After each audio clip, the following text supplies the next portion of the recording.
While I'm out here in nature, I want to make sure that I go over the 9 things that you need to learn before leaving high school. I say need to learn because these are 9 things that I wish I would have learned before I left high school. And I know that if you learn them, life is going to be extremely, extremely, extremely better for you than people that don't realize these things before leaving high school. The first one I wanted to talk about was limiting beliefs. So when you're in high school, you start to think different things. You start to think, because I'm a part of this group, I can only do this. Or because I didn't join this club, it's too late. The reality is, before leaving high school, when you're still in your teens and even all throughout your 20s and even 30s, you have the ability to do things with your life that you shouldn't be limiting yourself. You need to make sure that you don't limit yourself based on what happened in high school or what you didn't try. You have so much time ahead of you. That doesn't mean wait forever, because you will die one day. I will die one day. But don't limit yourself by thinking just because you didn't do something in high school, by the time you're out of high school, it means you're too late. If you didn't join a club, go find a group online to learn about it, or research it on YouTube or Instagram, or even just Google. Make sure that you don't limit yourself with your beliefs.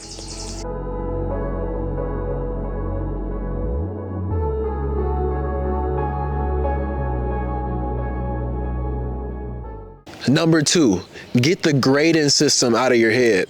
So in high school and in middle school and elementary school too, they try to grade people off of this A, B, C, D, F system. And in real life, it just doesn't work that way. The reality is there are no A students in real life. There's nobody that has it all figured out. There's nobody that mastered all the material. Real life is not A, B, C, or D. Real life is C every time, because you're average. You try your best and you somehow always make a mistake, and you end up with a C every time because you don't know what you don't know. So get the grading system out of your head. Whether you're an A student that thinks they're super cool because all they got were A's in school, understand real life doesn't work that way. And if you try to learn everything before you take action in real life, that's actually gonna limit you. And for C students, understand it's okay that you got C's. It's okay to not do as good as someone else. But understand real life is like getting C's. As long as you tried your hardest and you ended up getting a C, real life is that way. You're gonna try your hardest at something and not be perfect, and that's okay. So don't get the grading system in your head thinking in real life you have to shoot for an A every time. The third thing I wanted to talk about was being okay with saying no. In the real world, there are a lot of distractions. Parents try to make you avoid, and they do a good job by making most kids avoid the major distractions in the world. But you have to really be okay with saying no, because when you enter real life situations, you're going to have a lot of opportunities, a lot of distractions, and just a lot of different decisions you have to make for yourself. Get really comfortable with saying no to your friends. Get comfortable with saying no to your parents sometimes. Not saying to disrespect them, because you may still be living in their house, but make sure that you get comfortable saying no. Because honestly, when you say no to someone else, you're saying yes to yourself and yes to the goals that you set out. So get really comfortable with saying no, because when you enter life after high school, only thing that is guaranteed is that more distractions and more different decisions are going to be put up for you to make. So the first 3 things that I was talking about were in regard to the mindset side of things and the success equation. If you haven't watched my infinite game theory, self-improvement framework, that's really going to help you in regards to success, go ahead and watch that infinite game theory video. It should be linked somewhere right now that you can click on.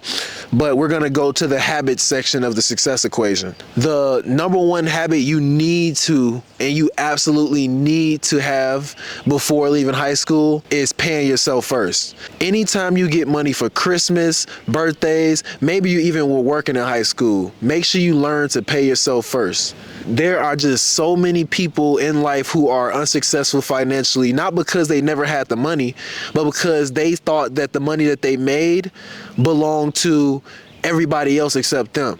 That you need to make sure you build a habit of actually paying yourself first, so that you can continually make sure that the person who deserves it the most gets rewarded and gets paid, and that's you.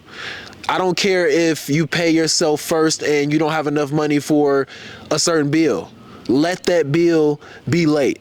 I'm not saying destroy your credit. I'm not saying, go in debt. I'm saying let that bill be late.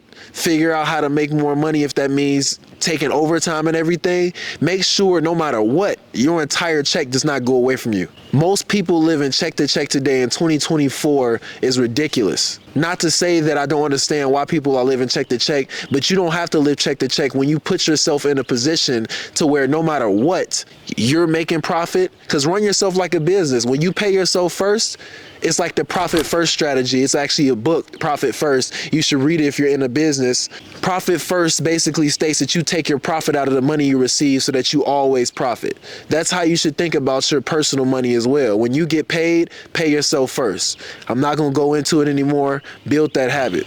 The second habit you need is to go to the gym at least 3 times a week.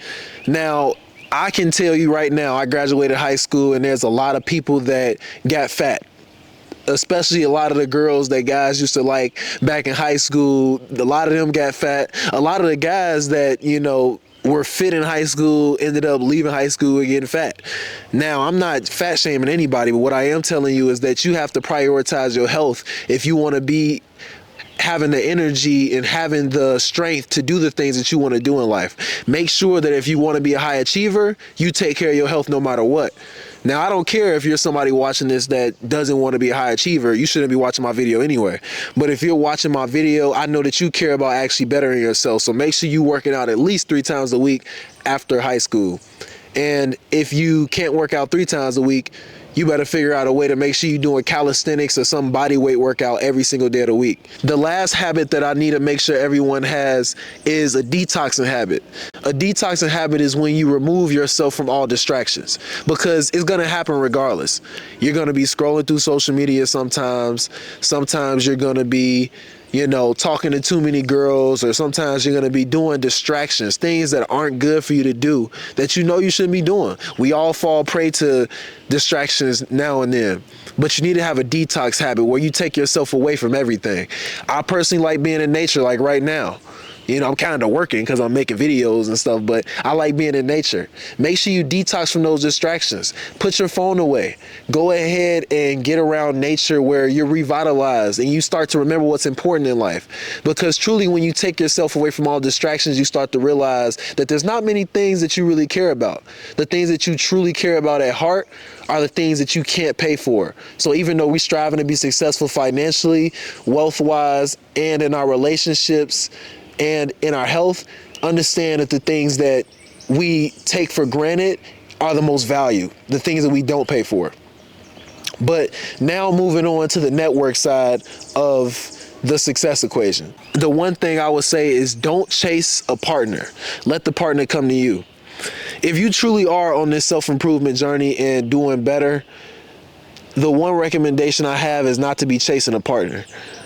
If you're doing good and doing a positive thing in the world, you are going to be able to actually attract the type of people you want in your life, whether that be for networking purposes or romantic purposes. You shouldn't be putting all your effort and energy into finding a partner and forcing something that doesn't need to happen. Usually, the way I've had successful people tell me they found a partner is when they were working and doing something productive and they came across somebody, whether that be a male or a female, husband or wife, they came across somebody that they became friends with and ultimately decided to take seriously and create a romantic long-term partnership with.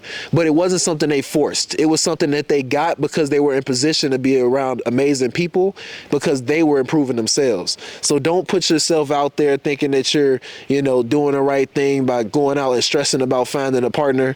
Let that come to you while you're improving in life. The second thing I want you guys to do is to give more than you take. That's the ultimate rule when it comes to any connection, any social interaction. Give more than you take. And if you can't give more, at least create an equal exchange. But you want to give more than you take because you want to incentivize people to keep working with you, to keep communicating with you, to keep connecting with you. You don't want people to think, hey, every time I give this person something, it seems like they never give me anything back. or they seem to always take more than they give and use me for my knowledge, my information, my resources. That's how a lot of times you can break relationships, when someone feels like they're constantly giving and giving, but they're never receiving anything. So you want to be trying to make sure you give more than you take in any relationship that you start while you're trying to improve. Lastly, around networking, the one thing you need to make sure you do is connect with different interest groups in your area and join groups that are around the things you're interested in. The biggest thing I did that launched my success was joining a real estate investing group when I was 18 years old. I found mentors that taught me the different things in real estate and the different terminology and the different strategies. And ultimately, I found my own strategy to help me get to where I wanted to get in real estate. But I couldn't have done that if I didn't join groups in my area around my interests. It's really simple, actually. Just go on Google, search for groups in your area for the interests you're in, whether that's entrepreneurship groups, real estate groups, sales groups.